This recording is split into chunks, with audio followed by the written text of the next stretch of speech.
Well, good afternoon, everyone. I'm Shannon Hayter. I'm the Dean of the School of International Service, and it is really my pleasure to welcome you all to SIS. We're so excited to have you here. This is our first Atrium event of the year, which is a big deal, as you can tell. It's an honor for us to host illustrious leaders for really important conversations. The purpose of our Atrium Talks here at AU and SIS is that we seek to bring global leaders to speak directly with you on complex, important, aspirational, often difficult and even controversial topics. We welcome and promote civic discourse, including nonviolent and non-obstructive disagreement. So our approach, as you will see today, is first to hear from our invited leaders and then to follow the opening remarks with facilitated discussions, both questions from our facilitator and also questions from the audience. So please do use the index cards that were at the table when you came in. If you have questions, feel free to write them down, and after our speaker, we'll have you pass them to the aisles, and we'll get through as many questions as time allows. So without further ado, it is my pleasure to introduce the 15th president of American University and the first woman to serve in that role as president, Sylvia Burwell.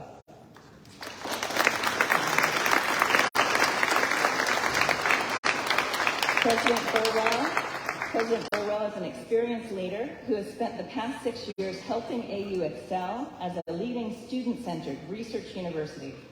She led the university through a historic pandemic, starting with $500 million Change Can't Wait campaign to fund new efforts in student thriving, which is now only $68 million away from the goal. And she's launched our comprehensive strategy, Changemakers for a Changing World. Prior to AU, President Burwell held 2 cabinet positions in the U.S. government, serving as Secretary of Health and Human Services and Director of the Office of Management and Budget. She's also held leadership positions at 2 of the largest foundations in the world, the Bill and Melinda Gates Foundation and the Walmart Foundation. So please join me in welcoming President Sylvia Burwell. Thank you very much, and thank you to the School of International Service for putting on this wonderful event. President Leo, it is my privilege to welcome you and the First Lady here. We want to welcome you back to your alma mater where you are at Devon Eagles.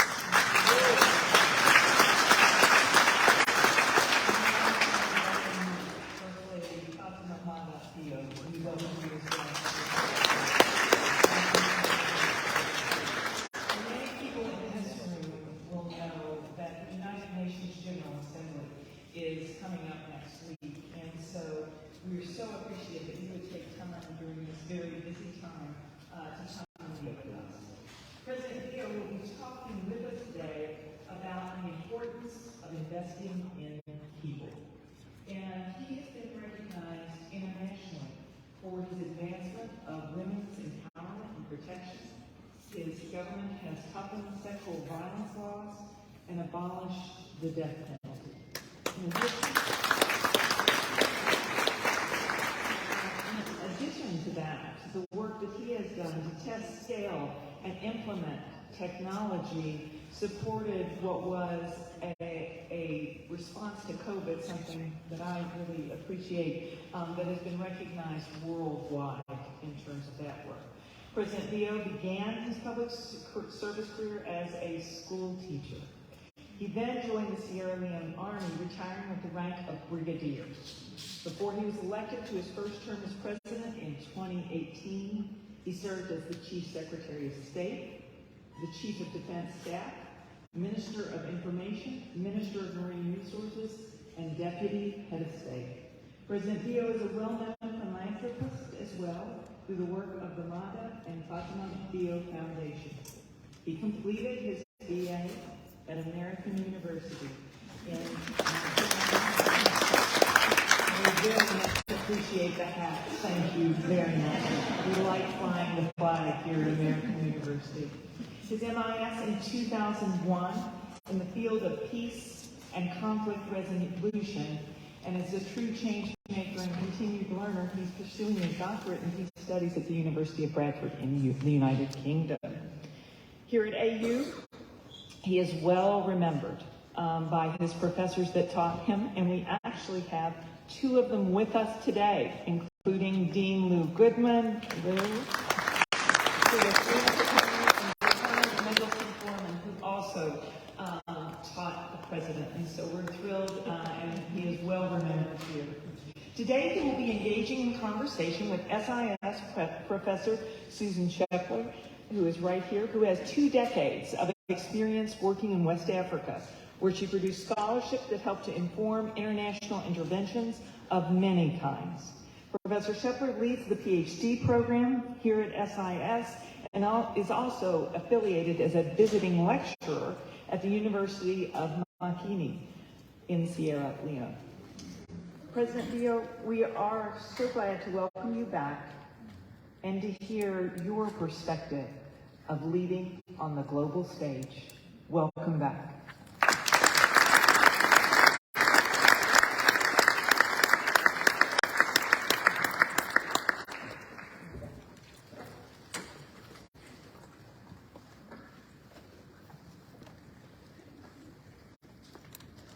The Board of Trustees, President Sylvia Bowell, Provost, staff and students of the great American University, distinguished ladies and gentlemen, good afternoon. It is unfair to be here today because I'm so excited that I can hardly make sense of what I'm going to say. 20 years ago, I was here as a student, a mature student, and today I'm here as the President of the Republic of Sierra Leone.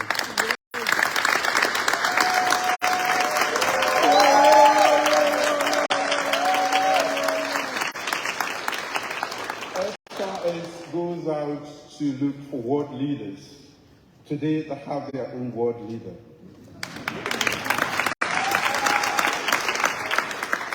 So I'll start by thanking you, and Madam President, and members of the board and faculty of the School of International Service for putting together this great lecture. I would also like to thank each and every one of you who has come today to be part of this engagement. Your presence here is testament to your commitment to international affairs, your dreams, and the incredible potential each of you hold. It is a regretting opportunity to address such a diverse and dynamic group of people from different backgrounds, fields, and persuasions. Standing before you in these hallowed walls, where thought leaders of past, present, and future converge, I am acutely aware of the transformative journey of learning that unfolds within these walls. I am a testament to that. This institution symbolizes the relentless pursuit of knowledge, the endeavor to refine perspectives, and the audacity to challenge and enrich worldviews we hold. When we step into an institution like this, we pledge to view the world through refreshed and curious eyes, to welcome opposing views, not as threats, but as gateways to understanding. Indeed, I'm sure that everyone here, but especially from the School of International Service, will agree that there is no greater honor than dedicating oneself to the service of humanity.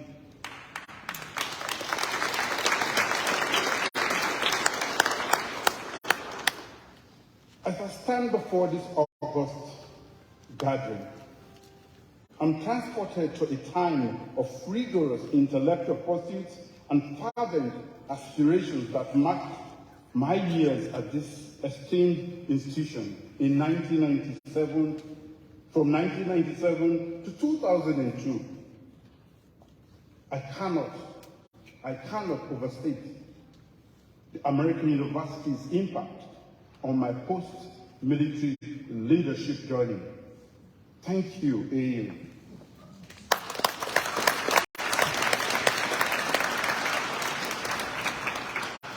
Reconnecting with fellow alums and revisiting the rich academic tenets and principles that served as the bedrock of my education, I'm reminded of the priceless value of an education that seamlessly blends knowledge with pragmatism.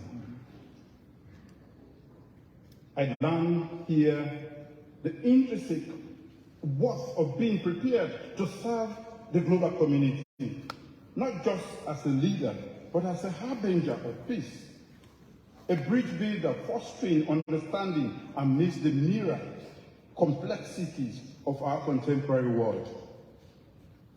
Reflecting upon my recent journey through the winding trails of Sierra Leone's election landscape, the profundity of human capital is clear to me. Yes, sir. Amidst the liveliness of towns, the tranquility of villages, and the resilient spirit echoing in every corner of my nation, it is easy to see that the most important tool for sculpturing a prosperous and secure future, the authentic heartbeat of innovation, and the driving force behind every nation's progress is human capital.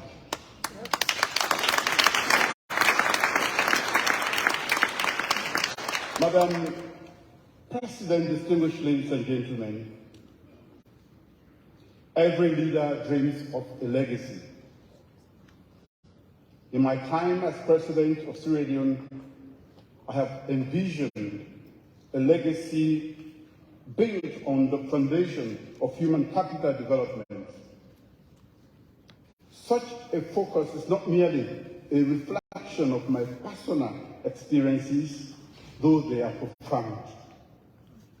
Rising from humble beginnings, thanks to the determination of my mother, a peasant farmer of blessed memory,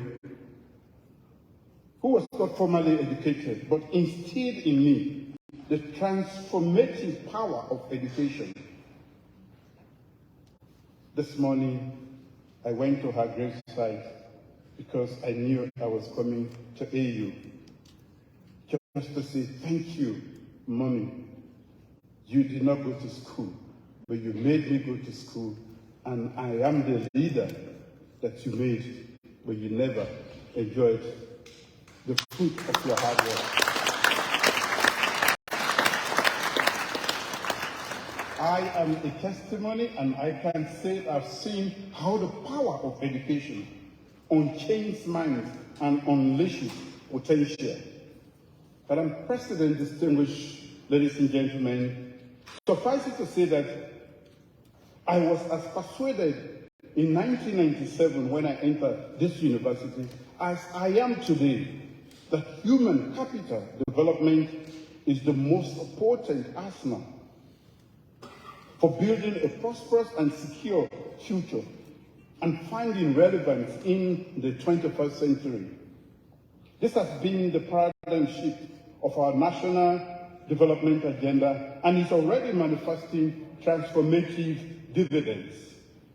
My lecture today, ladies and gentlemen, is anchored on the strength of an empowered mind built on human capital development, the responsibilities that come with it, and the extraordinary possibilities that lie ahead.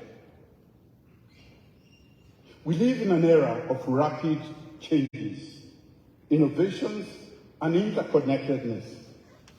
Our inherited world vastly differs from one our parents and grandparents knew and left for us.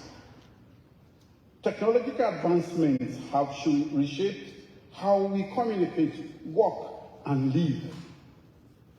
But with these changes come both challenges and opportunities. My government understands the dynamics of today's prevailing world and has chosen to embrace its opportunities. For this reason, I made human capital development the priority plank of my government in my first 5 years as president. Sierra Leone is a nation with a tumultuous past. But we have moved beyond our history and made remarkable strides towards peace and stability, thanks to our commitment to human capital development.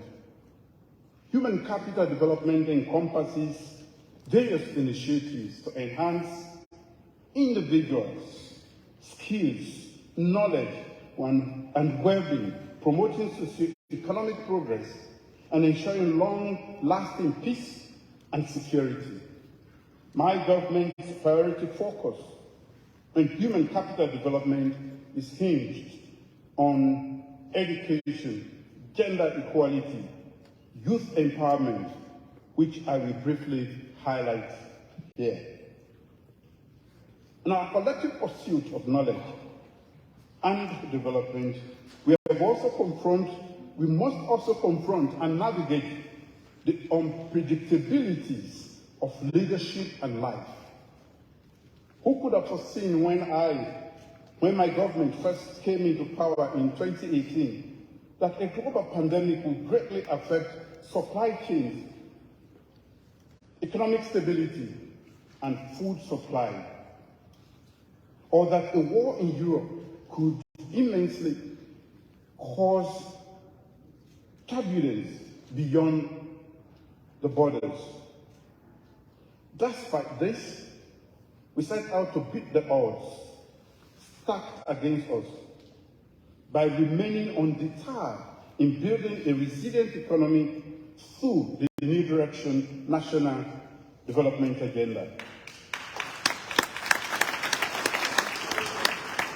From the beginning, we emphasized the urgency of implementing wide-sweeping changes to put the economy on a new positive trajectory, implementing various essential policy interventions. We have made numerous bold and new investments and rolled out strategic national development programs, mostly connecting these priorities with human capital development agenda. Education. I agree with Bill Gates when he says, and I quote, "Your leading indicator of where you are going to be in 20 years from now is how well you are doing in your education system." End of quote. Elevating the stature of our nation's human capital through education has been of utmost importance. Our free quality education program emerged as the flagship initiative during my administration's inaugural 5-year tenure. We have consistently directed substantial investments towards our dynamic youth, recognizing that the true value of our nation is found in harnessing our human potential. Our commitment to education has remained unwavering despite the economic challenges presented since 2020. This dedication is evident as our education budget increased from below 15% in 2018 to 22% in subsequent years, supporting primary, secondary, higher technical, and vocational education sectors. Our free quality education program has created great access, quality, and equity for about 2 million children by removing financial barriers to school enrollment and improving teaching and learning outcomes.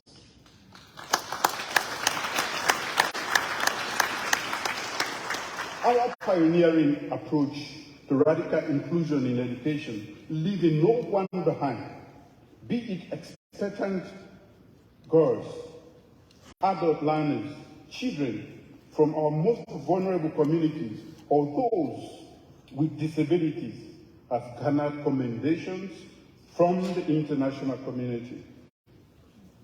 Sierra Leone's transformative education policy has been celebrated globally, affirming our role as stewards advocates of education advancement. This global recognition culminated in my unanimous appointment as co-chair of UNESCO High-Level Steering Committee dedicated to realizing UN Sustainable Goal 4, a commitment to ensuring inclusive, equitable, quality education and fostering lifelong learning for all. As an ardent supporter of universal education access, I was privileged to co-chair the Global Transforming Education Summit alongside the United Nations Secretary General Antonio Guterres in 2022.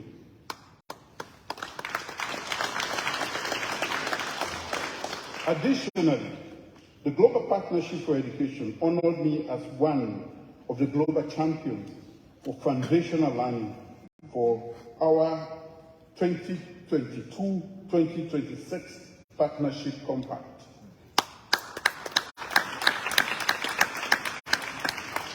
In a relatively brief period, my government mustered substantial backing from our partners, prudently augmenting our domestic educational resources. These efforts have attracted over $200 million in support for our education sector since 2018. Under my administration, we have supported more than 80% of our schools through government subsidies, enlisted approximately 12,000 new educators, and facilitated training for twice that number. We have welcomed also 800,000 new students, and our strategic investments have notably enhanced learning results in Sierra Leone. Gender equality and women's empowerment. My government particularly takes girls' education seriously. As we know that countries become stronger and more prosperous when girls are educated. So investing in girls' education is a smart long-term investment for our nation. We have worked to achieve gender parity in our schools. Girls have higher retention and pass rates in all national transition exams. More girls are now studying STEM disciplines today. They have higher transition rates into tertiary and vocational institutions. In line with our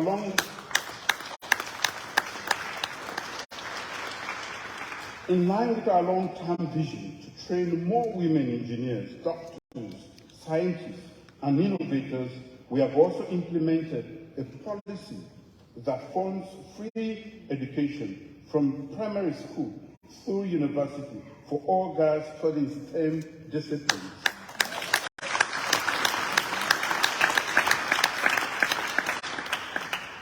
As Chimamanda Ngozi Adichie says, culture does not make people.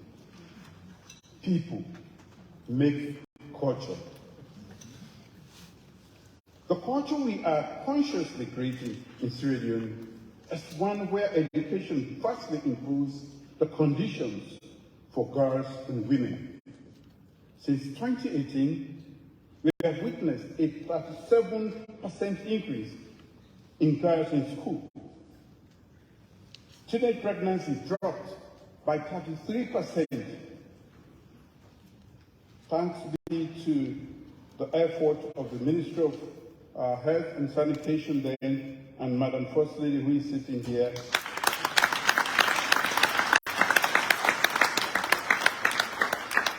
Early marriage figures have also dropped dramatically. Sierra Leone now has the highest rate of girls completing primary education in the entire West African sub-region.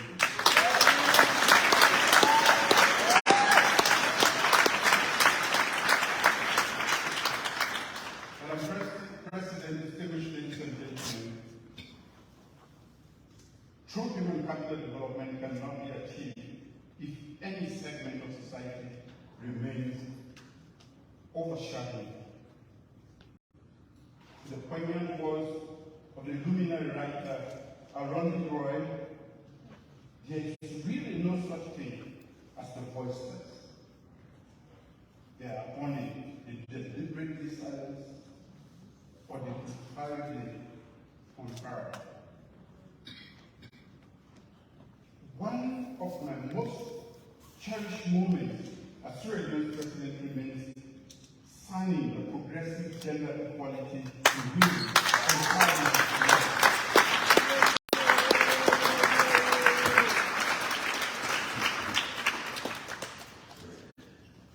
The Gender Equality and Women's Empowerment Law, or Bill into Law, ensuring women receive equal pay for equal work and amplifying their voices in all societal domains, from the workplace to the political arena.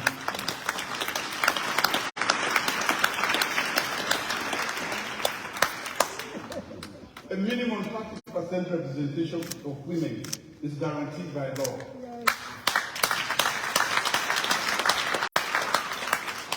In our unwavering commitment to dismantle the barriers of gender inequality, I declared a state of emergency on the heinous crime of rape and sexual and gender-based violence in Sierra Leone.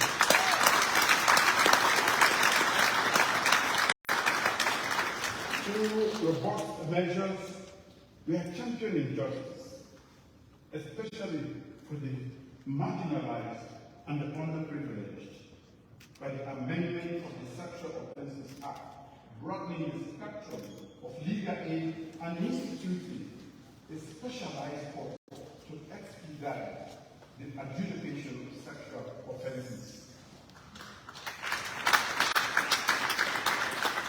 In September 2021 at the United Nations, Sierra Leone with the Federal Republic of Nigeria successfully moved the United Nations resolution titled International Cooperation for Access to Justice, Remedies and Assistance for the Survivors of Sexual Violence. It was called a historic resolution for the survivors of sexual violence. It condemned all forms of sexual and gender-based violence, and outlined a series of measures for member states to take effective action in line with international law. Youth and empowerment. Madam President, distinguished ladies and gentlemen, empowering our youth means giving them a voice in the decision-making process of our nation. This is why my government has marched towards with action by constituting one of the youngest cabinets in the history of our country.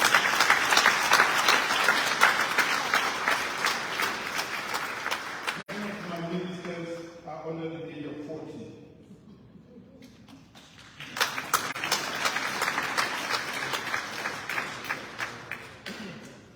Over the last 5 years, beyond human capital imperatives, my government has invested in young people by creating opportunities for training, entrepreneurship, and job creation.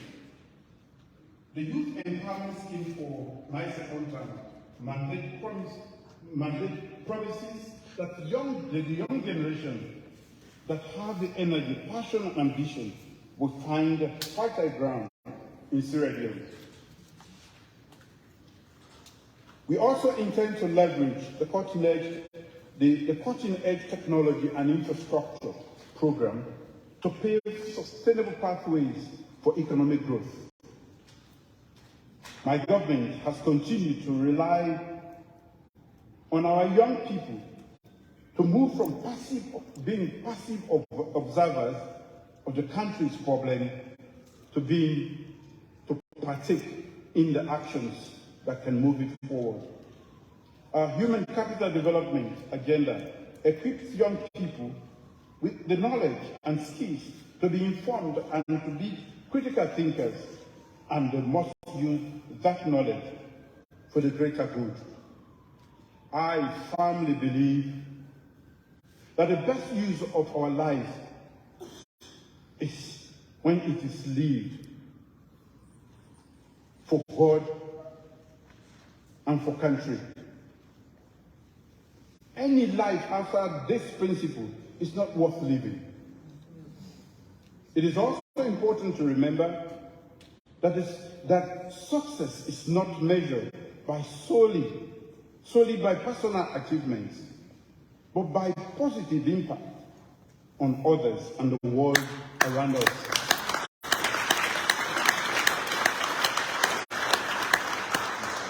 I have just started my second term. Ladies and gentlemen, the last 5 years have come with a share of challenges, as we all know. But in the true nature of SierraLeone spirit, we will never shirk in the face of adversity. Challenges are an inevitable part of life and often the catalyst for the most significant change. Leadership exists to solve problems.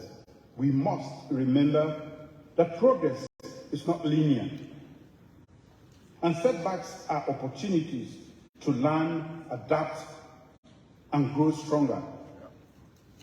As I embark on my second term, I reaffirm my unwavering commitment to the 5 quintessential pillars that will shape our journey forward, namely achieving food security.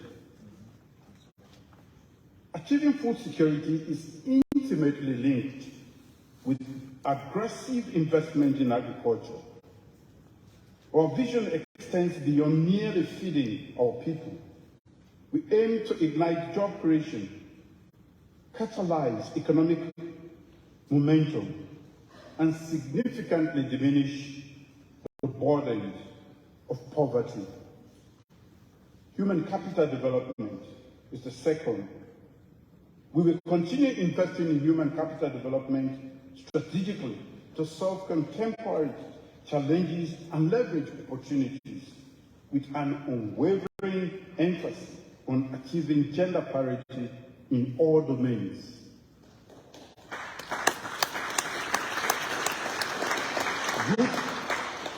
Youth employment scheme is our solemn pledge to the vibrant youth of SierraLeone that their dynamism, enthusiasm, and aspiration will be met with unparalleled opportunities in their homeland. Technology and infrastructure is a forward-looking initiative designed to lay the bedrock for resilient and sustainable avenues of economic progress. The reformation of our public service architecture is a meticulous overhaul aimed at enhancing efficiency, instilling professionalism, and ensuring a service delivery mechanism befitting the aspirations of our people. Let me conclude. Today, I stand before you not just as a representative of my country, but as a witness to the ebb and flow of global currents. These are indeed tough times for our world. The strongest economic quivers and continents like Africa stand at pivotal junctures. We witness shifts in power, erosion of democratic institutions, especially in our sub-region West Africa, an intensification of conflicts on a scale we hadn't imagined, and climate change's looming effects. Leadership must evolve in this era, marked by crises at every turn. We can no longer stand idly by as young workforce leaves our shores, searching for greener pastures. We cannot ignore the displacement of our people due to strife or the stifling of our children's futures. It is not enough to be defenders of the status quo. We must become the disruptors. Disruptors who strive to lift communities out of the depth of poverty, enabling our youth to rise to global challenges and ensure that every individual has the freedom to dream, choose, and lead a fulfilling life. Every single one of us has a part to play. Leadership, I must say, it's not a title. It is an action. I recall my times here in the United States and in this institution, a period of growth and learning. But the serene core of home was always present in my ears. A beacon that guided my intention and actions. I had to return. I had to leave the United States to return home. Now, as I stand here, I feel like I have come full circle. Nostalgic. Yes, that's why I have my AU cap on today.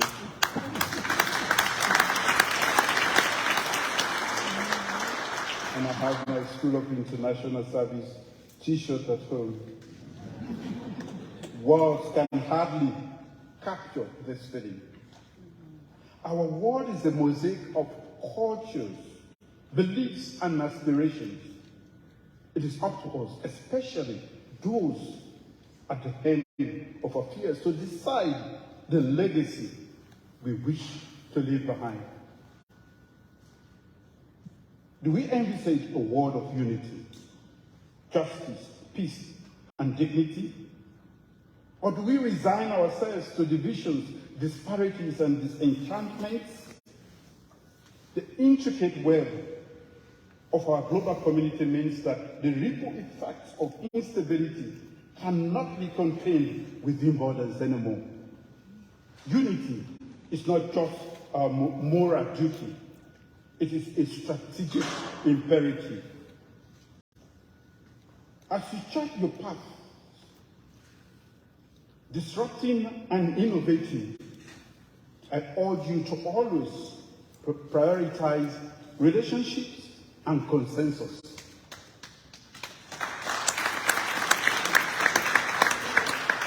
A world where different opinions coexist in vibrant, where the coexistence of different opinions is vibrant and robust. Democracy thrives in these differences. The journey to addressing global issues is indeed long, and as the adage goes, if you want to go fast, the African adage goes, if you want to go fast, go alone. But if you want to go far, go together.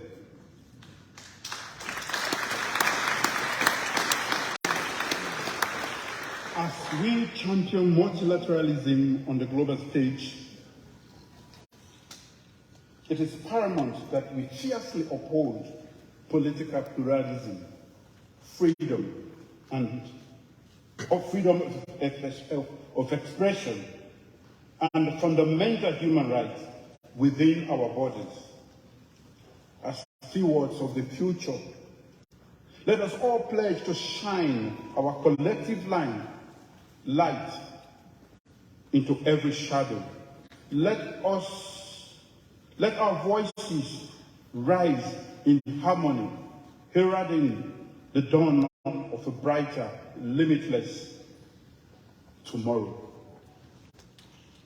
In closing, I want to leave you with a quote from President John F. Kennedy, who once said, and I quote, "The future does not belong to those who are content with today, apathetic towards common problems and their fellow men alike, timid and fearful in the face of new ideas and bold projects." End of quote. I want to add, permit me, ladies and gentlemen, that the future belongs to those who create it.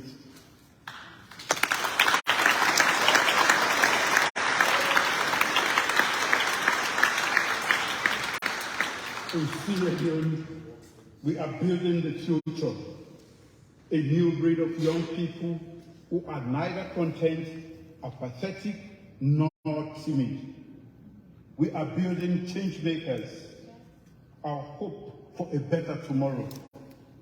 I therefore invite all of you to join us and support us in our journey to building a prosperous middle-income country by 2035. Thank you all for listening.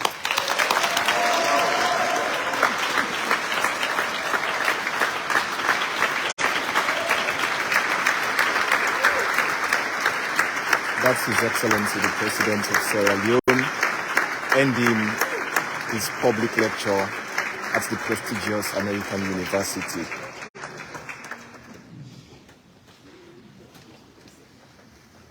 Thank you very much for those inspiring words, Your Excellency. My name is Susan Shepherd, and I'm a professor here at the School of International Service. But I want to make some people that know that this is my home.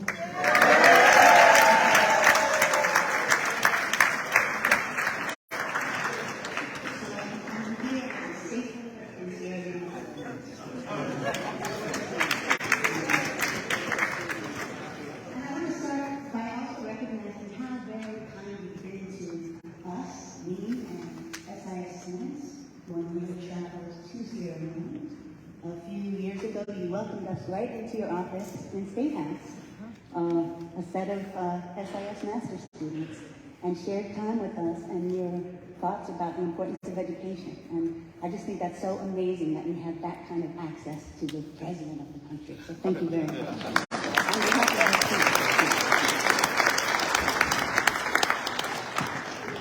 So the way we've structured this is that I have a number of questions that I'll be asking, but we also, if time permits, want to answer your questions as well. So you've seen that there are cards available for you to write down questions. If you have questions, please write them down and pass them along. We do have a team here that will be looking through them to make sure we're not asking questions that I've already asked, and that because we have very little time, that we have time for as many questions as possible. So if you don't mind, I'll go with the questions that I've already submitted. You have such an interesting personal story in terms of changes in your trajectory. And you've already spoken a little bit about how AU was such a big part of your personal trajectory. I wonder if you can tell us about other institutions that you've been a part of. I know you went to Bow School, for example, the military, the Catholic Church. How have other institutions really impacted you as a person and as a leader? Normally, we don't recognize the fact that we are captives of our culture. I've had to go through different institutions, starting with my home. My mom was a widow at a very early age, a peasant farmer who was not fortunate to have gone to school at all, not.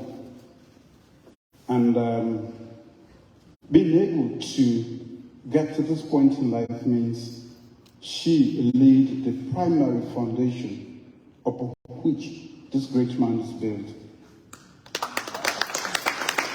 So, my schooling at Bow School, which was a school dedicated for leadership in Sierra Leone by the British colonial masters, and then entering the military as an officer cadet means you are being trained to become a leader.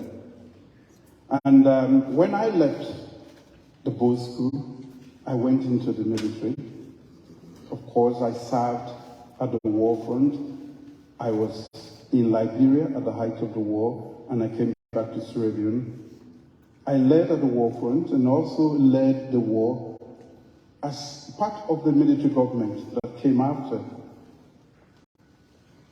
I was patriotic enough to let go power for the sake of Sierra Leone at a very early age. I hastily prepared a democratic election. I also initiated the peace process and got Sanko out of the bush, and we had the first ceasefire, and it was during that time that I left the country. After that, I left the country. When I left, I came to the Great America and to the American University and to the School of International Studies. I was a different kind of student because for most of the students, they had to do theory and they were expected to go out into the world and get the practical.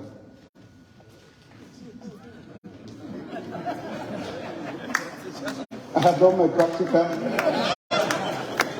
and I came for the theoretical jacket.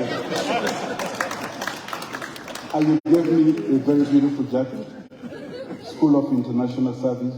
You trained me to be a global nomad, and I've been one ever since I've left. I've held the flag high, and I always remind people that of all the institutions, all of them have played critical roles, but you, this university, played a pivotal role, because at the American University, you have access to all sorts of lecturers from Pentagon to State Department to everybody. That's the beauty here. And students too. So for me, that was a great opportunity.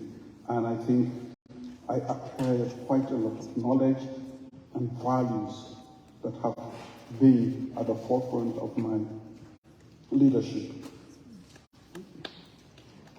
It's pretty exciting. I don't know if people know, but Sierra Leone is going to have a seat on the UN Security Council this year.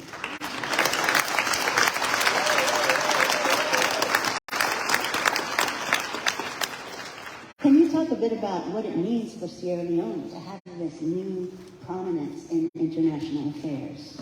And how do you and your government plan to make use of this influence?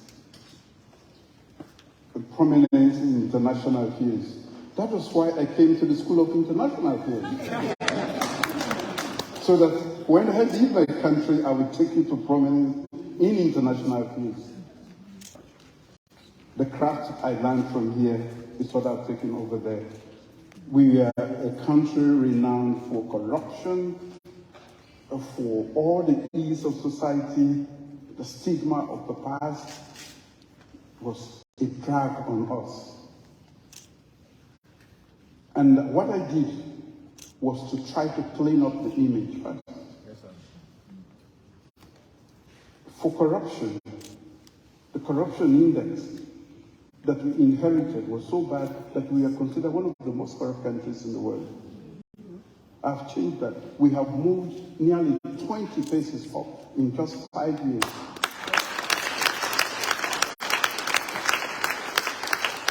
The Transparency International valuation, and also the MCC, which is an American institution, we have passed the score of corruption index for the past 5 years. The previous government before me, for 11 years, failed woefully. And since I took over, we have passed the index for 5 complete years, going as far as 83%, the highest they got The highest we ever got in 11 years was 49. I have passed consistently, and we have gone as far as 83%. So, what I did was to clean the image so that we can again regain our space among the community of nations. We'll be respected. We had to do everything to, it's a very crowded place, as you know, the international, and there are a lot of other countries that want to be at the UN Security Council, be it in the permanent or the non-permanent category. So we had to do quite a lot to be considered worthy of that position. That is what we did. And for me, it is important because we have been able to secure peace with the support of the international community. It is now time for us to take peace to other parts of the world, to share our experience as a country that was ravaged by war, and how we are able, through a peaceful settlement, to get peace. I think it's an opportunity.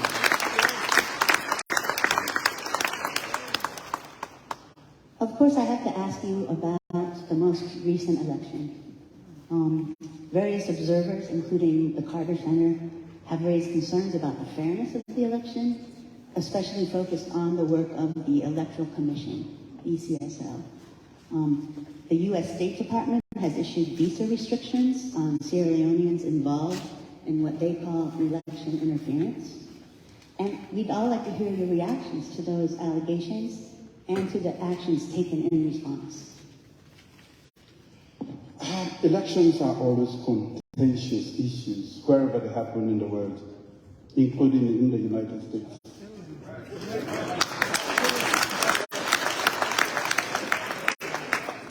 But I do not have the power to issue visa restrictions, of course. That's the difference. Please allow me to continue coming to Sierra Leone. Elections are conducted by a body mandated by our Constitution, and its operational mode is directed by the Public Elections Act. Normally, before elections take place, because we have our partners, including the United States, the EU, the British, and other organizations that are interested in democracy, a steering committee is put together, and all stakeholders, including political parties, are represented in that steering committee. What they do is to look at everything that has to be done, the rules of the game, to make sure that the Public Elections Act is clean and will lead to a credible election at the end of the day. That was what pertained in Sierra Leone. I was not a member of that. The only thing we did for the election was to make sure that whatever the National Electoral Body asked for, we provided, including funds and security.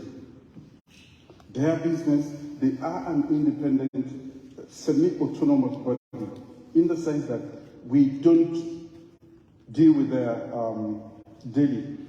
day-to-day operations. We don't control that at all. If we do, that would be interference. That's ECSL? ECSL. And they did that. When the elections were all, at the height of calling the result, this was when the problem started. They had done all their calculations, collation, and all the processes. I was now requested to stop them from calling the result by the United States. So I don't know who is accusing who of interference. Yes.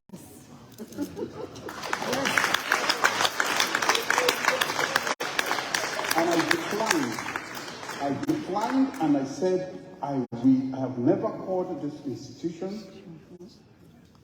I am not going to call them now. If there are any issues, let's deal with them. Let's leave them to finish. This is very critical. Let's also take into consideration the context in West Africa. A very volatile region. We are threatened by jihadists in the whole of the Sahel. From the Atlantic Ocean to the Red Sea, we have military governments. A few of us are surviving as democratically elected governments.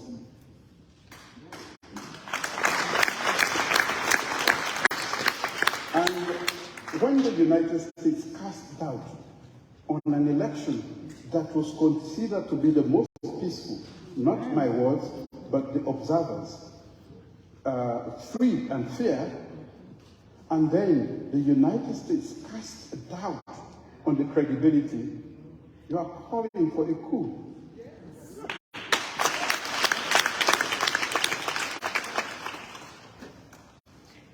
This is what we don't recognize. In any case, the same representatives of the United States have told us that in any case, they just wanted a second round. In any case, I was going to win because all the polls made that clear. And I can say here that based on what I have done in the last 5 years, under the circumstances, we can go to the polls today and in a free, fair election, I will not get 56%.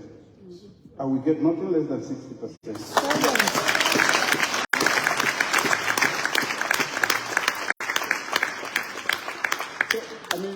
It is unfortunate what the U.S. has done insofar.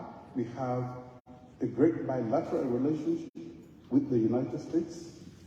I told the American ambassador in my office, I said, I am a better ambassador for America in Sierra Leone than you are. I was trained in the United States, and I know the values that should be projected out there. You are a stranger, you've only been here for a few days. We allow you to go, but know that I'm a better ambassador here for the United States than you. So it's unfortunate what is happening. Casting doubt and creating that air of instability.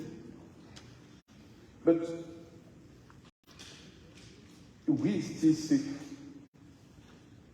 a great relationship. We are looking for a reconsideration. Well, this is my next question, actually. I saw that you met with the new U.S. ambassador, who himself is an American University alum. Brian David Hunt is his name. And you said on Twitter, my government remains committed to working with the United States towards strengthening our strategic partnership and mutually beneficial cooperation. So given the U.S. sanctions related to the election, how do you see the future of U.S.-Sierra Leone cooperation? Are you looking to work with other partners internationally? Of course, we have a great relationship. I think this is just a little peck. And it will prepare off when the objective reality is understood by the United States. Sometimes the wrong information filters out there, and those actions are informed by the wrong information. I still believe that I will use my time in the United States and also try to contact different people to understand. We are only 60 years into democracy. We are not 250 years. We should be allowed to make mistakes. If we do, correct the mistake and we will continue. We should not be treated as if we are the experts in democracy. Elections are always troublesome, and we should be careful how we deal with them. So we are seeking a very amicable relationship. We will continue to explain. We know somebody somewhere is going to hear the truth and know that sometimes dialogue is better than these coercive, punitive actions.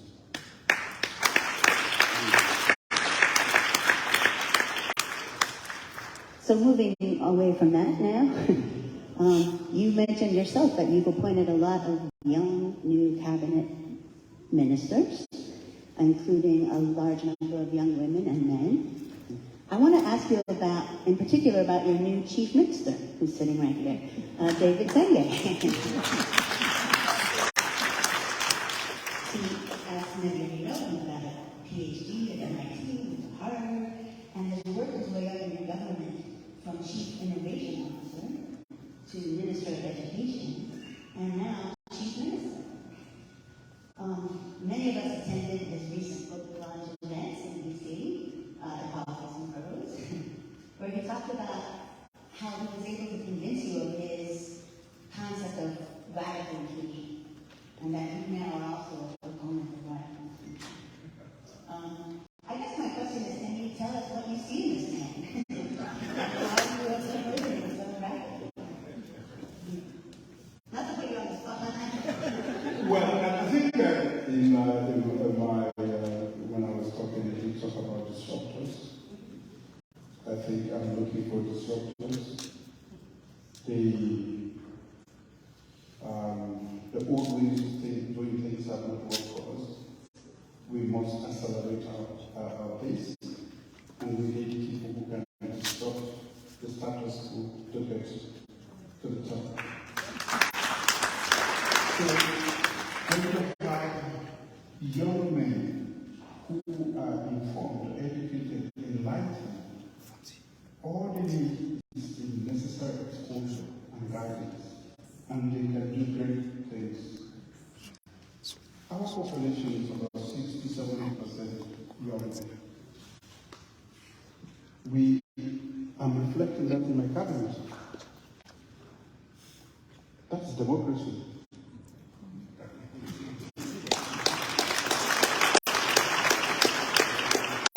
The women are 51%. We are inching towards that by giving them a floor of nothing less than 30% in all domains of human endeavor. We are actually talking the talk and walking the walk as far as democracy is concerned. If we are going to take up for the young people, they should be where we make the decisions. Yes, they have to be there. They bring new perspectives. As you know, so are women from another planet. With 51% of them, if you don't bring them into your mix, and you make laws and you make decisions, you are leaving a huge chunk of valuable information out and perspective. This is why we are building democracy from the bottom up. So he may be one, but there are so many of them. The other young man sitting there, the women all over there, the other women at the back, woman at the back there is a member of parliament. You know, this young man sitting here is the foreign minister.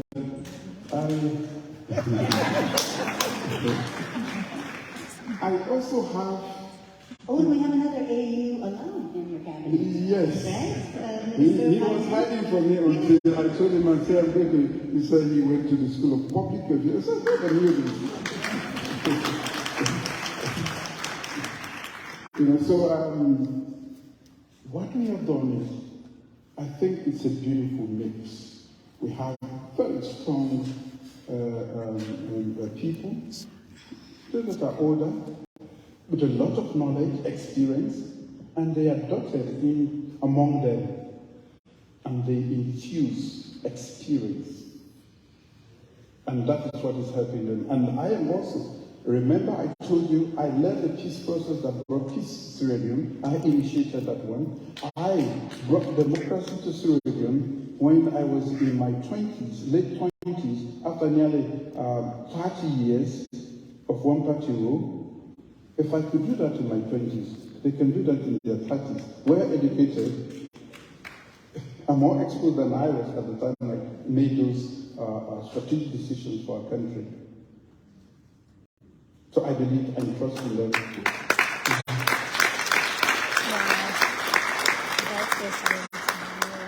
This is the last of my questions, and then we'll turn to the others. Okay. I know we have members of the Sierra Leone diaspora here today, and I'm sure you'd like an opportunity to address the diaspora about how they can best be involved in Sierra Leone's development. Well, quite a lot of them are involved already. Some of the people, some of them, the ones at home, you will know that they call them home base. And we call this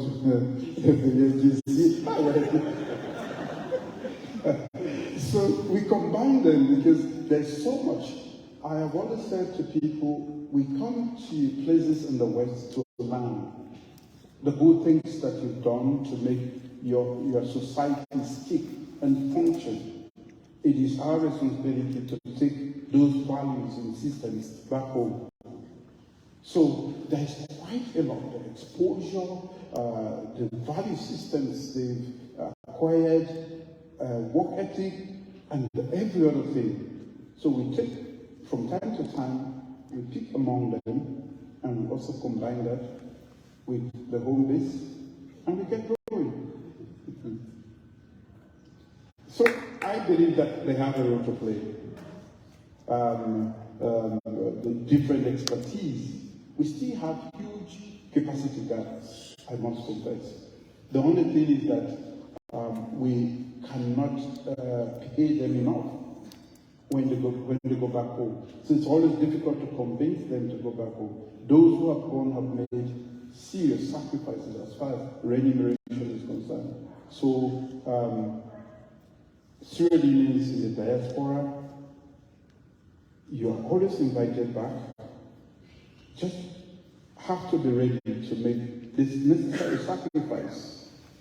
You cannot get up at 1 and think that you can go to McDonald's and get your... Sometimes you touch the faucet and it's just... no water. And so there are inconveniences to suffer. But that is part of the differences we have to work, we have to fix. I see here for us, we come and learn and go and fix.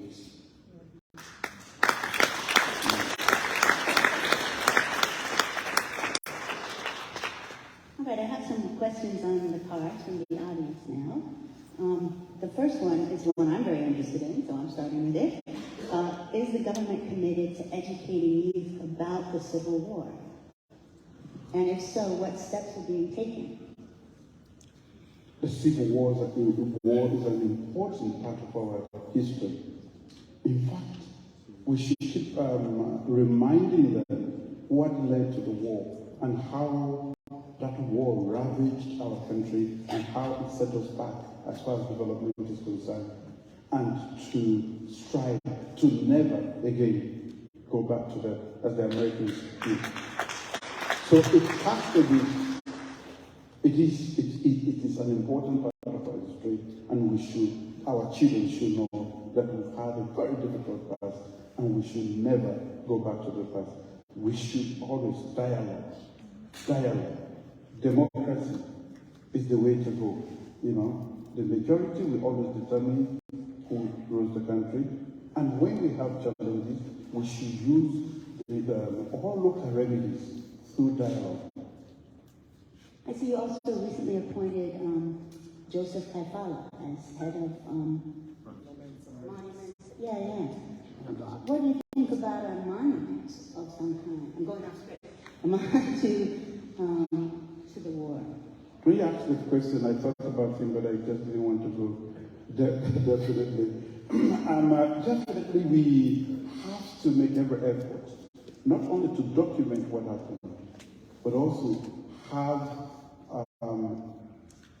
a place that we remind our people, and we are working towards that. If there is any help that you have identified, it's welcome. Thank you. Okay, another question from the audience. What do you think was your biggest success when dealing with the COVID-19 pandemic? What strategies helped the most? Our COVID strategy was informed by our Ebola experience. We had a rough time as a nation dealing with Ebola. I was not at the helm at the time, I was in opposition, but I was fully involved. I went around the country during Ebola to look at the structures. We had international support, but we still lost over 3,000 people. And Ebola was even more infectious and deadly than COVID. So we had already developed a system right across the country that involved quite a lot of people, from the traditional leaders to community leaders to the military to the police, the healthcare system, and everybody was involved. So once I realized the epidemiology of this particular COVID, we decided to stand up all the agencies we had used to fight Ebola. So before our index case, we had closed the international border.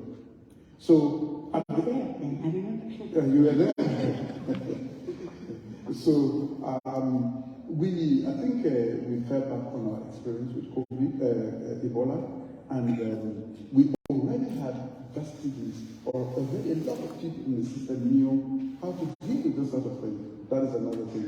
So besides government effort, we reminded people of the need to take the necessary precautionary measures that we were, and then we did not close down, lock down at any one point in time, except for two or 3 days, because we custom made our own response to COVID. When other nations were locking down for weeks and 2 weeks and a month, we never once closed for even more than 3 days, because we knew what to do. We had had the experience, and that experience informed our every action. We stood up the whole scientific community of, again, the diaspora. In fact, most of them were in the diaspora, who knew, including our president, Minister of Health. He was still here, but he was part of our scientific community, informing our activities back there and few others around the world and also back home. So the diaspora has always been an integral part of what we do, and that was one great example of how we reacted to COVID. In COVID, we lost less than 200 people. In Ebola, we lost over 3,000 people. So I think the experience, our bitter experience, was at the fore in our decision making. The next question starts off, thank you for coming. Thank you for coming. What do you envision for Sierra Leone in 20 years' time? What will be different? What will be the same? It's a very tricky question. But I think for me, you know quite a lot about Sierra Leone, and there's always the tendency for Sierra Leoneans to talk about the wealth that we have. And normally they're talking about the potential. Look at Diamond, look at our team.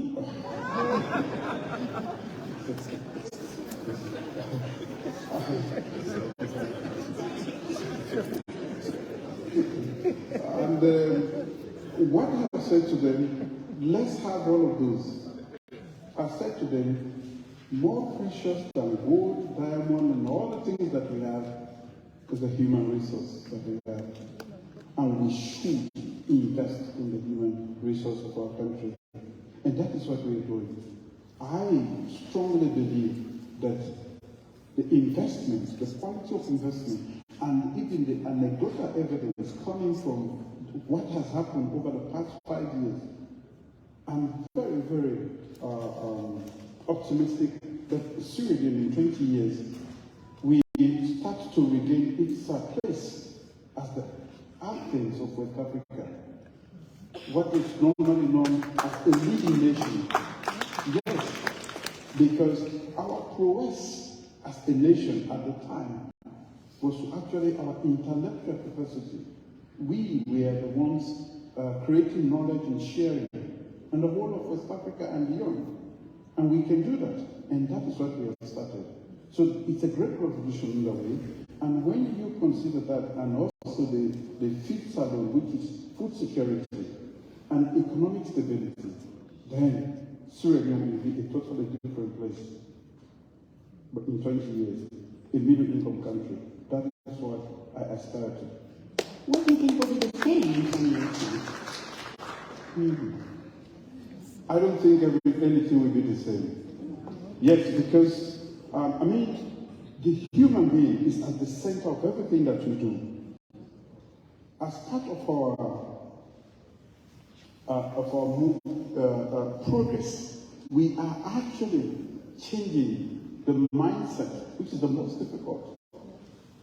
The mindset of our people to know that we don't need aid. We can create our own aid. We can solve our problems. And now Sierra are beginning to get off their couches, going to fend for themselves. We have the brain power. So once we can do that, the human being changes. Every other thing around is going to change. The physical environment is going to change. The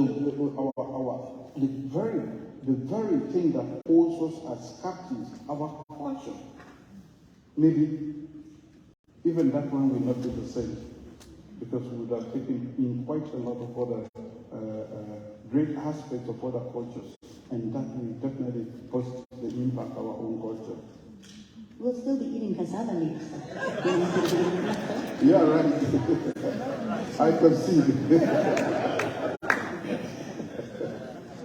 Next question. We'll be cooking it differently.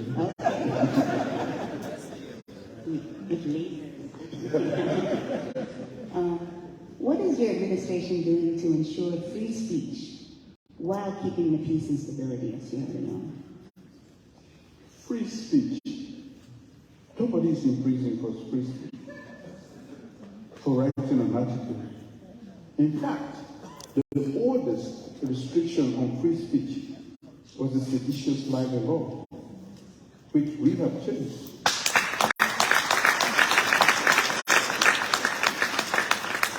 So free speech, and for 5 years, there's no arrestment in prison. They normally say that I have the thickest political skin because I don't respond to the frivolities. If you write objective things that are constructive, I will call you and engage you. Tell me more. Because I don't know everything. I don't have monopoly over ideas. If you engage constructively, the worst punishment is come and talk to me, tell me more, and be a part of governance. But to say that free speech, there's nothing wrong with free speech in Sierra Leone. There's no evidence contrary to the view that nobody has been molested, arrested, or what. In fact, what about protests as a form of speech? Protest is part of democracy, and we are a democratic country. You know, protest also has everything done in a democracy is done within the confines of laws. I know a lot of people talk about, let's not shy away from it, the 10th of August last year. That was not a protest. 10. I mean, there is hardship, there is economic hardship everywhere. If you came out with placard and you are saying that there is inflation, you're only saying what I know. I will agree with you even more. That I know. We are doing, today I was with the IMF, we are doing everything possible. But are we alone in that? No. Today or yesterday, even in the United States, there's augmentation of prices. There's inflation everywhere.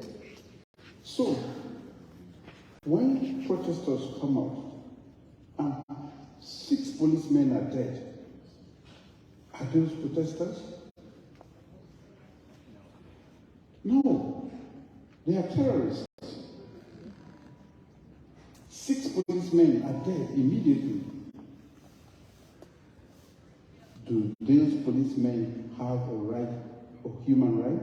Yes, they do. They have children. All they were there to keep the peace. They didn't shoot. They were not armed, that's why they died. You see, so when we talk about protest is part of democracy and is accepted. So we would expect that when you come out to protest, you follow the rules and you'll be okay.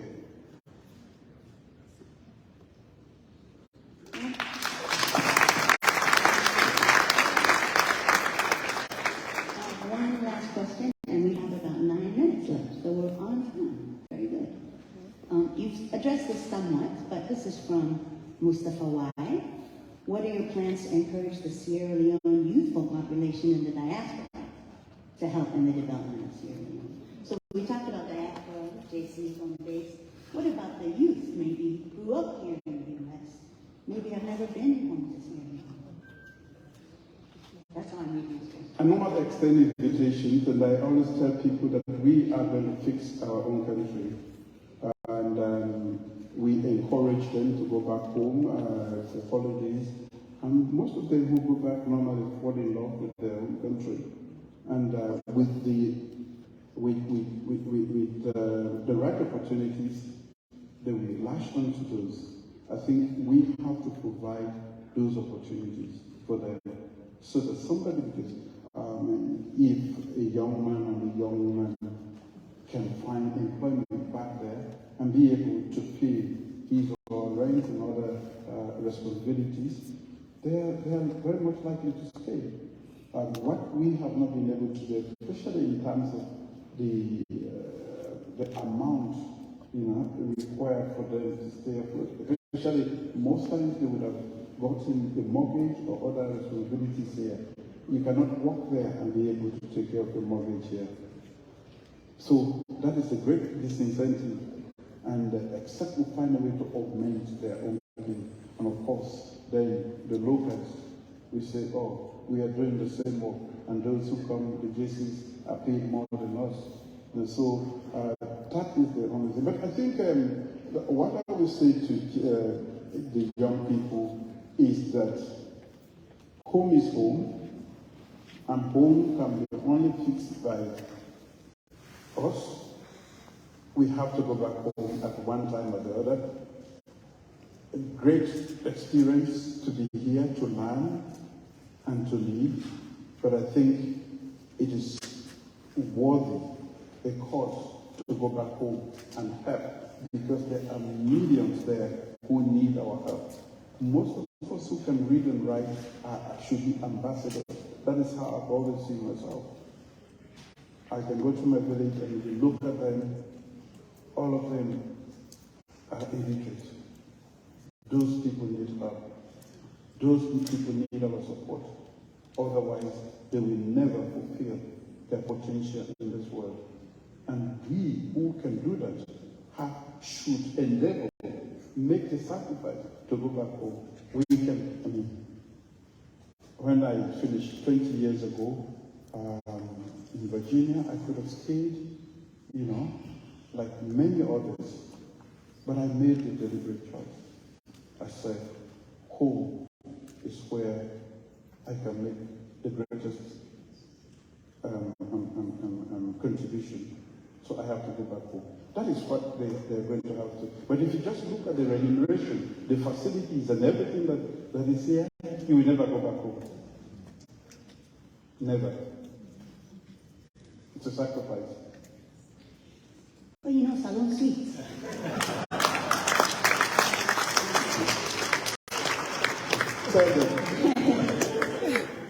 Well, thank you very much again for taking the time to join us today, and thanks to everyone for being here.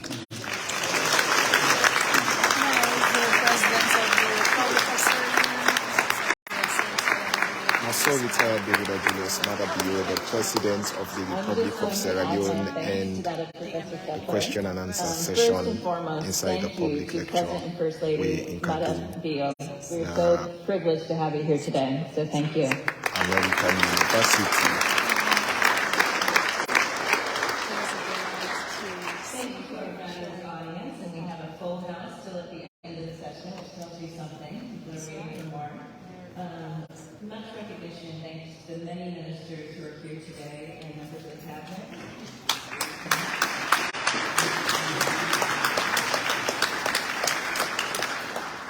We'd like to especially thank Ken Rob, Minister of Information and Civic Education, who helped us pull this off.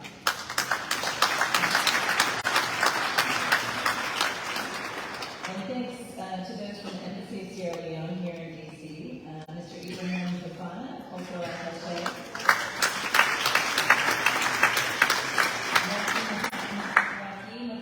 Minister, Counselor, and Head of Chancery. Mr. Masani, First Secretary. President Sylvia Burwell at AU, and Professor Susan Scheffler. And special thanks to our SIS events team, our communications staff, our faculty, students, and our hub group that puts on all of this so that we can use our space together. So thank you for being here.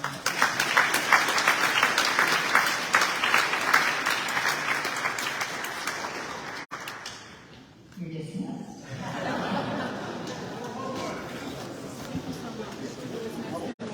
So the public lecture end. Now the prestigious American University with retired Brigadier Julius Madabio, His Excellency the President of the Republic of Sierra Leone, where they're taking leave now, you know. So we go continue for bring you more updates on the President and First Lady trip na the US. And this is now one of the side events.